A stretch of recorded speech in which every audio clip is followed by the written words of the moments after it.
تو جب بھی دیکھے یہ دیکھے کہ ٹھیک ہے، کیا نبی اکرم نے یہ کام کیا، کیا صحابہ نے کام کیا، کیا قرآن میں کام ہے، کیا سنت میں یہ کام ہے، کیا اجماع میں کام ہے، کیا قیاس سے کام ثابت ہے؟ اگر ہے بڑی مہربانی، بڑی شکریہ، ہم بھی کریں گے، مجھے بھی بتاؤ کہ میں بھی کروں گا، اس پر جمعہ کریں گے انشاءاللہ، سب مل کر کریں گے۔ اور اگر نہیں تو ہمیں یہ کام کرنے کی ضرورت ہے، کیونکہ ہم نے تو دین اپنایا ہے اللہ اور اس کے رسول کو راضی کرنے کے لیے۔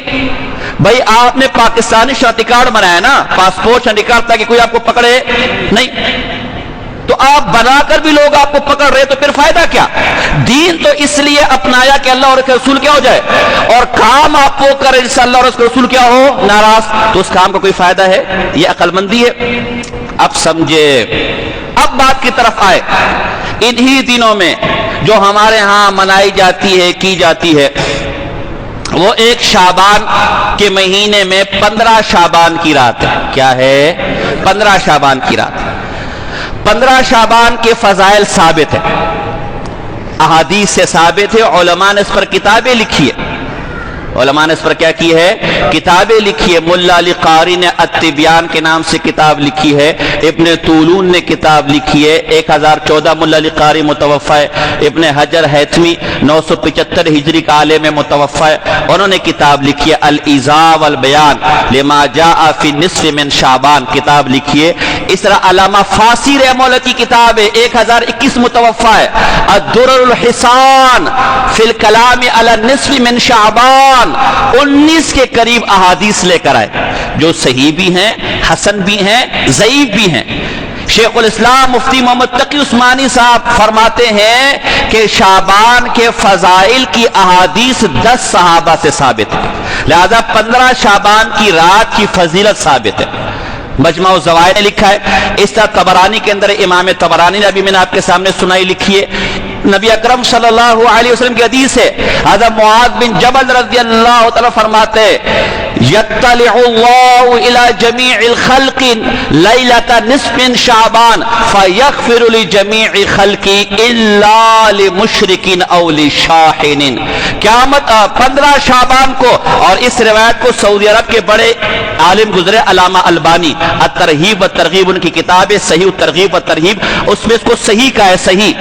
فرمایا 15 شعبان کی رات اللہ کی خصوصی رحمت ہوتی ہے، اور اس رحمت کی وجہ سے اللہ اپنی تمام مومن، اپنے آپ پر ایمان لانے والے تمام مسلمانوں کی مغفرت فرما دیتے ہیں، سب کو معاف فرما دیتے ہیں، سوائے مشرک، سوائے وہ جو اللہ کی ذات میں شرک کرتا ہے، اللہ کے علاوہ کسی کو معبود سمجھتا ہے، مشکل کشا سمجھتا ہے، حاجت روا سمجھتا ہے، پالن ہار سمجھتا ہے، اس کے علاوہ کسی کے آگے سجدے کرتا ہے، اس سے اولاد مانگتا ہے، اس سے صحت مانگتا ہے، اس سے تندرستی مانگتا ہے، اس سے عزت مانگتا ہے، اس سے رزق مانگتا ہے، وہ دعا جو اللہ کے آگے اٹھنے چاہیے تھے، وہ ہاتھ اللہ کے علاوہ کسی اور کے آگے اٹھتے ہیں، اس مشرک کو اللہ معاف۔ اور نمبر 2، وہ بدبخت، وہ کمبخت، وہ نامراد، وہ محروم جو ہے تو بڑا موحد، ہے تو بڑا نیک صوفی،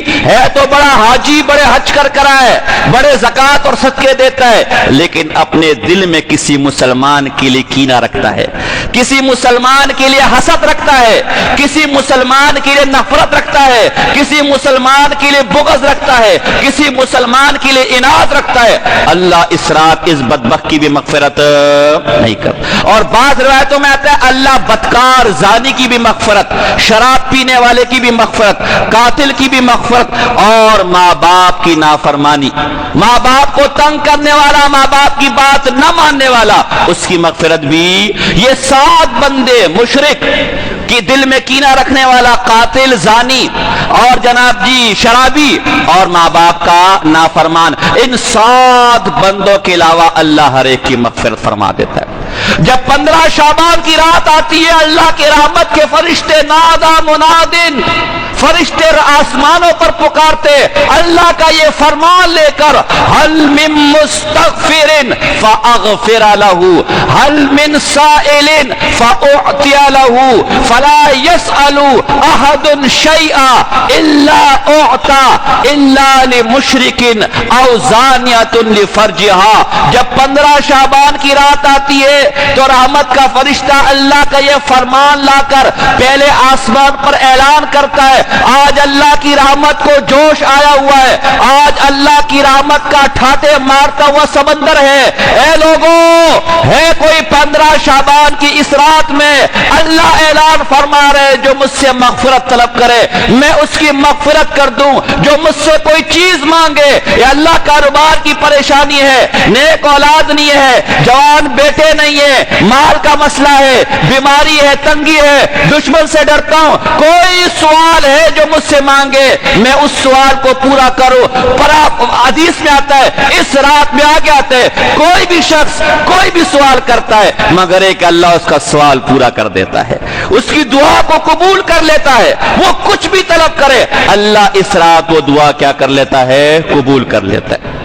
عبداللہ ابن عمر رضی اللہ تعالیٰ عنہ امام بائقی شعب الایمان کے اندر لکھتے کہ اس رات کے اندر 5 راتیں ایسی ہے لا یرد دعاء فیہن, اللہ ان 5 راتوں میں دعا کو رد نہیں کرتا. لیلۃ القدر, لیلۃ الجمعہ جیسے کل گزر چکی جمعہ کی رات, اور لیلۃ النصف من شعبان و لیلۃ العیدین, عید کی 15ویں شعبان اور عید الفطر اور عید الاضحیٰ کی رات. یہ 5 راتیں ہیں کہ اللہ اس میں دعا کو رد.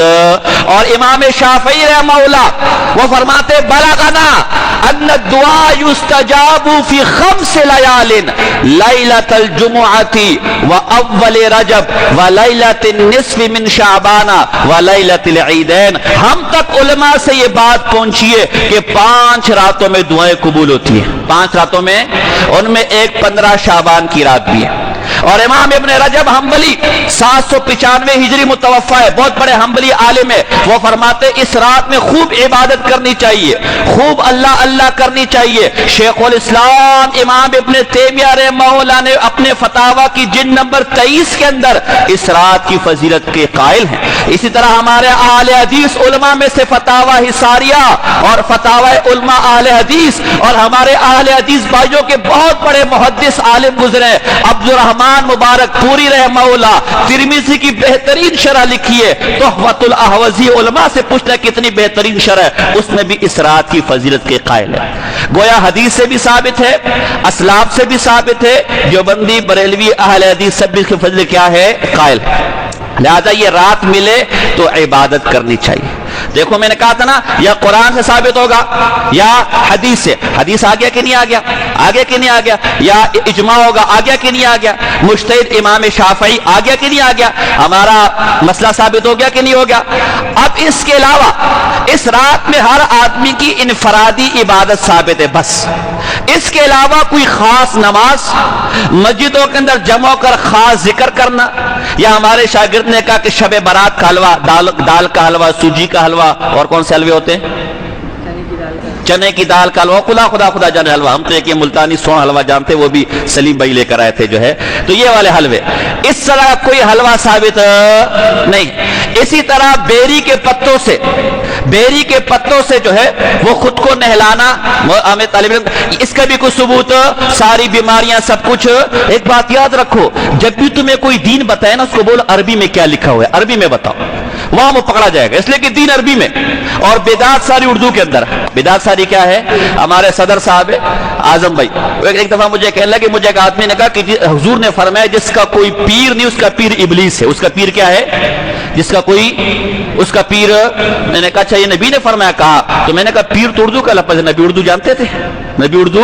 تو یہ ایک اور قاعدہ دے رہا ہوں کہ جو دین ہوگا وہ عربی میں ہوگا. جب آپ کے پاس کوئی آدمی نا بھائی یہ بڑا ثواب کام, اس کو بولو عربی میں کیا لکھا ہوا ہے, عربی میں ہوگا تو پھر دیکھیں گے قرآن میں, حدیث میں, اجماع میں. یا جب وہ اردو میں ہوگا نا شب برات کا حلوہ, دیکھو جب وہ اردو میں ہوگا تو سمجھ لینا کہ یہ ہندوستان کا دین ہے, یہ محمد مدنی صلی اللہ, سب کہہ دو صلی اللہ علیہ وسلم کا دین نہیں ہے. اسی طرح اس رات میں قبرستان جانا کوئی سنت نہیں ہے. بڑی ذمہ داری سے کہہ رہا ہوں. اور خاص کر جو ہمارے یہاں ماحول ہو گیا, ڈیگ لگایا جاتا ہے, پھولوں کی پتیاں, اور خدا کے بندو ہمیں تو ہم تو ویسی بیزار ایک دوسرے سے. یہ مردے بیچارے وہاں سکون سے سوئے ہوئے, ان کو تو سکون لینے دو, وہ بھی قبروں میں پریشان ہو جائیں. کیا قیامت آ گئی کیا جو اتنے زور زور سے مولوی گلا پھاڑ کے لگا ہوا ہے, شور شرابہ ہو رہا ہے. ایک دفعہ نبی اکرم صلی اللہ علیہ وسلم اپنی زندگی میں صرف ایک دفعہ گئے, صرف ایک دفعہ. یہ سنت نہیں ہے. علماء ہوں گے, علماء سے پوچھنا, سنت میں وہ ہے ما واظب علیہ رسول اللہ صلی اللہ علیہ وسلم, جو نبی نے ہمیشہ کیا ہو, بار بار کیا, وہ سنت ہے. مواظبت ہمیشہ اختیار کیو, جو زندگی میں ایک دفعہ کیا وہ سنت. آپ کو عجیب بات بتاؤں, اما عائشہ نے اپنے بسترے پر نبی اکرم کو نہیں پایا, تلاش کرتے کرتے جنت البقیع میں گئی, دیکھا نبی اکرم وہاں موجود ہے. تو اگر 15 شعبان کو قبرستان جانا سنت ہوتا, ثواب بہت بڑا ہوتا. اما عائشہ کو معلوم ہوتا کہ نہیں ہوتا؟ جیسے ابھی معلوم کرو کہ مولوی صاحب 15 شعبان کب آئے گی, 15 شعبان کی رات ابھی سے معلوم ہے کہ نہیں؟ اس طرح اما عائشہ کو بھی معلوم ہوتا کہ نہیں ہوتا؟ بھائی دیکھو 15 شعبان کو قبرستان جانا ہے, بڑا ثواب ہے. اسی طرح صحابہ بھی سارے قبرستان میں جمع ہوتے کہ نہیں جمع ہوتے؟ جیسے آپ لاٹھے لے کر جاتے, گلاب کے پتے لے کر جاتے, ہار لے کر جاتے, ڈیگ لگایا تھا, وہاں پر بھی صحابہ بیٹھے ہوتے, بیان کر رہے ہوتے, پھول کے پتے ہوتے, ڈیگ ہوتے سارا. ہمارے دادا صاحب مرحوم, اللہ پاک ان کی قبر کو منور کرے, تو گاؤں دیہاتوں میں تو ہوتے نا, اس زمانے میں علماء کہاں تھے؟ ہم جب چھوٹے تھے گاؤں میں اپنے گاؤں کا پہلا مولوی ہوں, یہ ہمارے گاؤں کا حال تھا. یہ تو تبلیغ والوں کو اللہ جزائے خیر, جب ہر جگہ ہی مولوی نکل آئے, تو میں اپنے گاؤں کا پہلا, دور دور تک میرے گاؤں میں کوئی مولوی نہیں. اب تو میرے گاؤں میں بھی کافی مولوی ہو گئے. تو ہم ابھی تک مجھے یاد ہے, ہم اپنے رات مجھے یاد نہیں تھی, بعد میں مجھے جب عالم بنا طالب, تو وہ 15 شعبان کی رات تھی, ہم اس کو پتہ نہیں کیا کہتے ہیں, میرے ذہن میں نہیں ہے. تو مجھے اپنے دادا صبح صبح فجر کے بعد قبرستان لے گئے. تو ہمارے یہاں تو پردہ ہوتا ہے, تو صرف مر جاتے قبرستان, اور ساتھ میں ایک لوٹا تھا, اور اپنے والد صاحب کے قبر پر گئے, اور وہاں لوٹے سے صرف 2 قطرے, اور بھی لوگ آئے ہوئے تھے, 2 قطرے ڈالے. تو واپسی میں نے دادا سے پوچھا, بچہ تو بچہ ہوتا ہے نا, مجھے تو یہ کام عجیب سا لگا, بھائی پانی قبر کو تازہ کرنے تو پورا ڈرم ڈالنا چاہیے نا یار, یہ 2 قطروں میں کیا خاصیت ہے؟ تو میں نے دادا جی مرحوم سے پوچھا رحمہ اللہ, اللہ پاک ان کی قبروں کو منور کرے, درجات کو بلند کرے, اللہ سب مرحومین کی قبروں کو منور کرے. بیچارے جیسے بھی تھے سادے لوگ, اچھے لوگ تھے, سادگی میں سب کچھ کر لیا کرتے تھے. تو دادا مرحوم نے فرمایا, اصل میں یہ جو ہمارے مردے ہوتے ہیں نا, پورا سال بڑے پیاسے ہوتے, پورا سال نہ کوئی KMC کا سسٹم ہے, نہ کوئی پائپ لائن ہے کہ نہیں, نہ کوئی منرل واٹر ہے, نہ کوئی بازار ہے جو پانی کا بندوبست کیا جائے, پورے سال بڑے پیاسے ہوتے. تو یہ ایک رات آتی, اس میں 2 قطرے بھی اگر ان کو پلا دیا جائے تو پورا سال ان کا پیٹ کیا ہوتا ہے, بھرا رہے, گرمی سردی سب برابر, ان کو کبھی پیاس. اللہ کے بندو, اگر وہ نیک ہے, اس کی قبر جنت کے باغیچوں میں سے ایک باغیچہ بن گیا. تمہارے گڈر کے پانی اور گڈر کے پانی سے بنائے گئے پھولوں کو ان کی ضرورت, اور اگر وہ گنہگار ہے, اس کی قبر جہنم کے گڑوں میں سے گڑا بن گئی. اب پورا سمندر کو اس پر ڈال دے, اس کی پیاس کو بجھا, تو اس کا کوئی ثبوت نہیں ہے. اور عورتوں کا تو ویسی جانا قبرستان میں جائز نہیں ہے. ہمارے بریلی بھائیوں کے بڑے عالم ہیں اعلیٰ حضرت مولانا احمد رضا خان صاحب, نام سنا ہوگا آپ نے, ان کو اعلیٰ کہتے ہیں. انہوں نے اپنی کتاب میں لکھا ہے کہ عورتوں کا قبرستان جانا حرام ہے, اور جب کوئی عورت گھر سے نکلتی ہے, شیطان اس وقت تک اس کا پیچھا کرتا ہے, اس وقت تک اس کا پیچھا کرتا ہے کہ جب تک وہ گھر واپس نہ جائے. اور یہاں عورتیں, میں ایک دفعہ میں نے خود دیکھا ہے, کسی وجہ سے رات کو میں دیر سے گھر کی طرف آتا تو میرے راستے میں قبرستان ہے, میں حیران ہو گیا کہ قبر میں کس کی شادی بیاہ ہے, جو ایسے سرخی پاؤڈر اور یہ ہاؤ دو, پتہ کہ آج نصف شعبان 15 شعبان کی رات ہے, ایسے عورتیں جا رہی ہے. بھائی یہاں والوں کو تو ایمان تم نے ویسی خراب کی, اور قبروں والوں کو تو سکون سے رہنے دو میرے بھائی, ان کو تو پردے میں رہنے دو. تو اس لیے یہ ساری فساد کی جڑ تم مرد ہو, تم مرد بن جاؤ. کبھی عورتوں کو ضرورت, یا الٹا سسٹم ہے, قیامت کی نشانی ہے, مرد عورتیں بنی ہوئی اور عورت. میں نے اس دن بھی آپ کو بتایا, ہم کسی کام سے 2 دریا گئے تھے کھانا وانا کھانے کے لیے, تو واپسی مجھے کہا کہ ذرا یہ ساحل سمندر کے پاس سے گزرتے تو یہاں جو ہے نا کچھ دیکھ لیں کہ تازہ ہواؤں کی تازہ دم ہو جائے گا. معذرت چاہتے بس 1-2 باتیں اور کر دیے.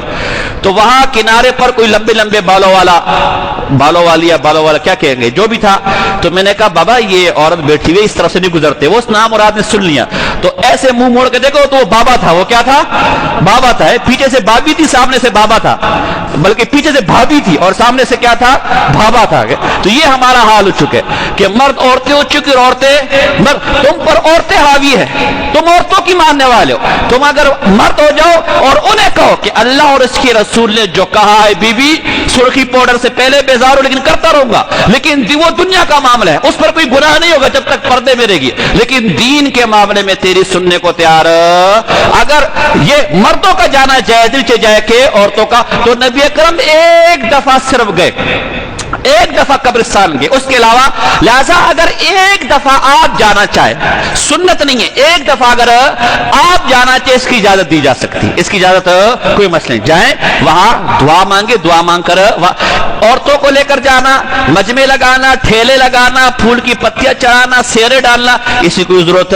ہاں باقی رات کو آپ اللہ اللہ کرنا چاہیں گھر میں کرے, سب سے اچھا گھر ہے, لیکن بعض اوقات گھر میں ماحول نہیں ہوتا, بچے شور کرتے, توجہ نہیں ہوتا, ٹی وی لگا ہوتا ہے, تو مسجد میں اگر آ کے کرنا چاہے تو بھی منع نہیں ہے, اجتماعی نہیں, انفرادی. ہر آدمی اپنی تلاوت کرے, ہر آدمی ساتھ و تسبیح پڑھے, ہر آدمی ذکر و اذکار کرے, ہر آدمی توبہ استغفار کرے. اور اگلے دن اگر روزہ رکھنا چاہے تو حضرت علی رضی اللہ تعالیٰ کا اثر ہے, قوموا لیلہا وصوموا نہارہا, رات کو اللہ اللہ کرو, دن میں روزہ رکھو. اگر روزہ رکھنا چاہے تو رکھ سکتے, فرض, واجب, ضروری, جس سے رکھ لیا اچھا کام ہے. ویسے بھی 13, 14, 15 ان میں ویسے بھی نبی اکرم کا سنت ہے 13, 14, 15 کو روزہ رکھنا, تو 15 آ گئی. رکھنا چاہے بہت اچھا کام ہے, بڑا ثواب ہے, روزے میں ویسی ثواب ہے. نہ رکھنا چاہے کوئی گناہ. تو کیا مسئلہ ثابت ہوا؟ جو مسئلہ قرآن میں ہوگا, سنت نبی میں ہوگا, اجماع میں ہوگا, قیاس میں ہوگا, نبی نے کیا ہوگا, صحابی نے کیا ہوگا, تابعی نے کیا ہوگا, تبع تابعی نے کیا ہوگا تو کییں گے, ورنہ نہیں. 15 شعبان کی فضیلت ثابت ہے, اللہ کی خصوصی رحمت ہوتی ہے. ابن رجب حنبلی نے لکھا ہے لطائف المعارف کے اندر کہ خوب اللہ اللہ کرنی چاہیے اس رات کے اندر, خوب اللہ اللہ کرو, تلاوت کرو, ذکر اذکار کرو, اللہ کو یاد کرو, رو, اپنے لیے دعا مانگو, اپنے مردوں کے لیے دعا مانگو, اپنے ماں باپ کے لیے دعا مانگو, مجھے دعاؤں میں یاد کرو جب تک جاگ سکو. زبردستی چائے پی کر جاگنے کی ضرورت, جب تک جاگ سکو کرو, ثواب ہے. صبح روزہ رکھنا چاہو رکھ سکتے, نہ رکھو کوئی گناہ نہیں. قبرستان جانا چاہے ایک دفعہ زندگی میں, کوئی سنت, کوئی ضروری, مردے کو ضرورت, مردے کو یہاں موبائل میں یہاں سے فون کرو گے امریکہ ٹرانسفر ہو جاتا ہے کہ نہیں ہو جاتا؟ آپ کا کام کرنا ہے, ٹرانسفر کرنا اللہ کا کام ہے. یہاں سے دعا مانگو, وہاں ٹرانسفر ہو جائے گا, اس کی مغفرت ہو جائے گی. لیکن لوگوں کو دکھانے کے لیے پورا خاندان والے کر جاؤ, بخشش نہیں الٹا پکڑو گے. اس لیے کہ نبی کے طریقے پر باقی شب برات کا حلوہ ویسے کرنا چاہیں, حلوے پر پابندی نہیں. بھائی ہم اس دن بھی میں نے کہا تھا ہم بارودی نہیں ہیں بلکہ درودی ہیں, بات سمجھے کہ نہیں سمجھے؟ تو ہم حلوہ ویسے بنانا چاہے بنائے, غریبوں کو کھلائے, یا کتنے غریب کھلائے, بڑا ثواب ہے. بریانی بنانا چاہے بنائے, 1 نہیں 10 دے کے مدرسوں میں لے کر جائے, غریبوں کو کھلائے, بڑا ثواب ہے, اس سے منع. لیکن اس دن کوئی خاص ثواب سمجھ کر کہ حلوہ کوئی نبی کی سنت ہے یا خاص ثواب ہوگا, یا بریانی بنانے میں کوئی خاص ثواب ہوگا, اس کی کوئی ضرورت. اسی طرح بیری کے پتوں سے نہانا کہ اس 15 شعبان کو جو نہائے گا سارے گناہ معاف ہو جائیں گے, اس کا کوئی ثبوت. مسئلہ آپ کو سمجھ آیا کہ نہیں یار؟ اس پر عمل کرو گے کہ نہیں کرو گے؟ کون عمل کرے گا؟ ابھی بھی سب نہیں ہے, اس کا مطلب ہے ابھی بھی تھوڑی اور, پھر میں 2 بجے تک بیان لے جاؤں اور سمجھانے کے لیے. کون کرے گا ان باتوں پر عمل؟ وما علینا الا البلاغ المبین.